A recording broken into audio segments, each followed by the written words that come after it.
بسم اللہ الرحمن الرحیم۔ قرآن کریم میں ایک مقام پر آخرت کی کامیابی کے مستحق لوگوں کی صفات بیان ہوئی، جن میں سے ایک صفت یہ بیان ہوئی کہ وہی جو اپنی شرمگاہوں کی حفاظت کرنے والے ہیں۔ ایک حدیث میں رسول اللہ صلی اللہ علیہ وسلم نے فرمایا، جو شخص مجھے اپنی زبان اور شرمگاہ کی حفاظت کی ضمانت دے دے تو میں اس کے لیے جنت کا ضامن ہوں۔ معلوم ہوا کہ شرمگاہوں کی حفاظت پر جنت کی ضمانت دی گئی ہے، جبکہ اس کی حفاظت نہ کرنے پر مثلاً بے حیائی، فحاشی اور زنا کا ارتکاب کی مذمت بھی کی گئی ہے۔ زنا کے لیے تو دنیا میں بھی حد مقرر کی گئی ہے۔ نبی کریم صلی اللہ علیہ وسلم نے مومن کے بارے میں فرمایا کہ وہ فحاشی کا مرتکب نہیں ہوتا۔ حضرت عبد الرحمن بن ابی سعید رضی اللہ تعالیٰ عنہ سے روایت ہے کہ نبی کریم صلی اللہ علیہ وسلم نے ارشاد فرمایا کہ نہ کوئی مرد کسی مرد کی شرمگاہ دیکھے اور نہ ہی کوئی عورت دوسری عورت کی شرمگاہ کو دیکھے، اور نہ ہی کوئی مرد کسی مرد کے ساتھ ایک کپڑے میں لپٹ کر سوئے، کیونکہ اس صورت میں حرام کاری اور بدکاری کا اندیشہ زیادہ رہتا ہے کہ ایک دوسرے کے جسم کے ساتھ لیٹے ہوئے ہوں تو شہوانی خیالات متحرک ہوتے ہیں اور شہوت برنگ پختہ ہوتی ہے۔ شرمگاہ کی طرف نظر کرنا، شرمگاہ دیکھنا، یہ بھی بد نظری کی صورت ہے۔ یہ کسی بھی طرح جائز نہیں کہ انسان کسی کی شرمگاہ دیکھے، اس سے بے شمار نقصانات پیدا ہوتے ہیں۔ شریعت نے تو میاں بیوی کے لیے اور خود انسان کے لیے ہدایت کی ہے کہ وہ نہ ایک دوسرے کی شرمگاہ دیکھے اور اپنی بھی شرمگاہ دیکھنے سے پرہیز کریں۔ چنانچہ ایک مرسل روایت میں حضرت عبداللہ ابن مسعود رضی اللہ تعالیٰ عنہ رسول اکرم صلی اللہ علیہ وسلم کا یہ مبارک ارشاد نقل فرماتے ہیں، جب تم میں سے کوئی شخص اپنی بیوی کے پاس جائے تو حتی الامکان ستر پوشی کرے اور جانوروں کی طرح بالکل ننگے نہ ہو جایا کرے۔ معلوم ہوا کہ حیا اور ادب و احترام کا تقاضا یہ ہے کہ میاں بیوی بھی ایک دوسرے کے ستر کو نہ دیکھیں۔ حضرت عائشہ رضی اللہ تعالیٰ عنہ فرماتی ہیں کہ پوری زندگی نہ میں نے حضرت صلی اللہ علیہ وسلم کا ستر دیکھا، نہ آپ صلی اللہ علیہ وسلم نے دیکھا۔ اس لیے ہمیں بھی ستر پوشی میں ہر درجہ خیال رکھنا چاہیے۔ اس سے بڑھ کر حیا کا تقاضا تو یہ ہے کہ ہم تنہائی کے عالم میں بھی حتی المکان اپنے ستر کو چھپانے کا اہتمام کریں۔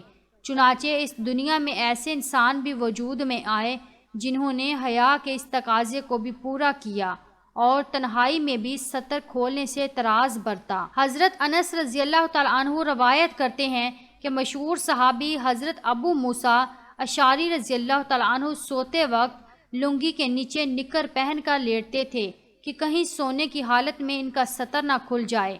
حضرت ابو بکر صدیق رضی اللہ تعالیٰ عنہ نے ایک مرتبہ اپنی شرم و حیا کو بیان کرتے ہوئے اپنی تقریر کے دوران فرمایا کہ جب قضائے حاجت کے لیے صحرا میں جاتا ہوں تو اللہ تعالیٰ سے شرم کی وجہ سے اپنے کپڑے لپیٹ کر جاتا ہوں، یعنی حتی المکان ستر پوشی کا اہتمام کرتا ہوں۔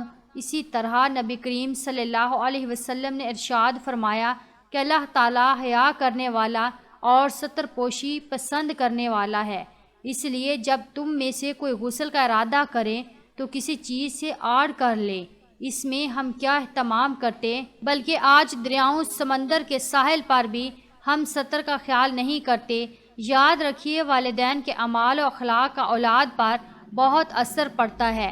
اگر ہم شرم و حیا کے تقاضوں پر عمل پیرا ہوں گے تو ہماری اولاد بھی انہی صفات و خصائل کی مگر افسوس کی تنہائی حامل ہوگی، اور اگر ہم شرم و حیا کا خیال نہ رکھیں گے تو اولاد میں بھی اس طرح کے خراب جراثیم سرایت کر جائیں گے۔ علاوہ ازیں ستر پوشی میں لاپرواہی کا ایک اور نقصان حضرت فقہ نے لکھا ہے کہ اس کی وجہ سے آدمی پر بھول اور نسیان کا غلبہ ہو جاتا ہے اور ضروری باتیں بھی یاد نہیں رہتی۔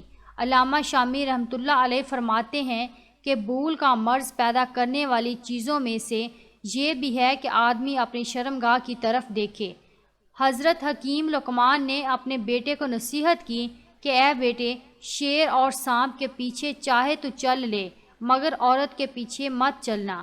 حضرت سفیان ثوری رحمۃ اللہ علیہ فرماتے ہیں کہ حضرت ربیع بن خیثم رحمۃ اللہ علیہ اپنی نگاہیں بند رکھتے تھے۔ ایک مرتبہ ان کے پاس سے چند عورتیں گزریں تو انہوں نے اسی طرح سے اپنی آنکھیں بند کر لیں، تو عورتوں نے یہی سمجھا کہ یہ نابینا ہیں اور انہوں نے اللہ تعالیٰ سے اندھے پن سے پناہ مانگی۔ بد نظری اپنے دامن میں گناہوں کا سمندر رکھتی ہے اور اس کی سزائیں بھی سخت ہیں۔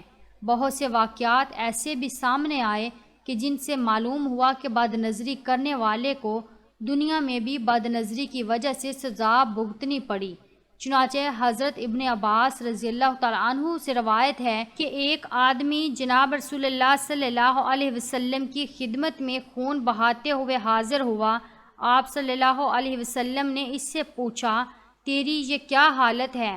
عرض کیا، میرے پاس سے ایک عورت گزری تھی، میں نے اس کی طرف دیکھ لیا، اس کے بعد میری آنکھ اس کی طاق میں رہی اور میرے سامنے ایک دیوار آ گئی جس نے مجھے ضرب لگائی اور یہ کر دیا جو آپ دیکھ رہے ہیں۔ معلوم ہوا اللہ تعالیٰ کبھی کبھی بندے کو بد نظری کی سزا دنیا میں بھی دے دیتے ہیں۔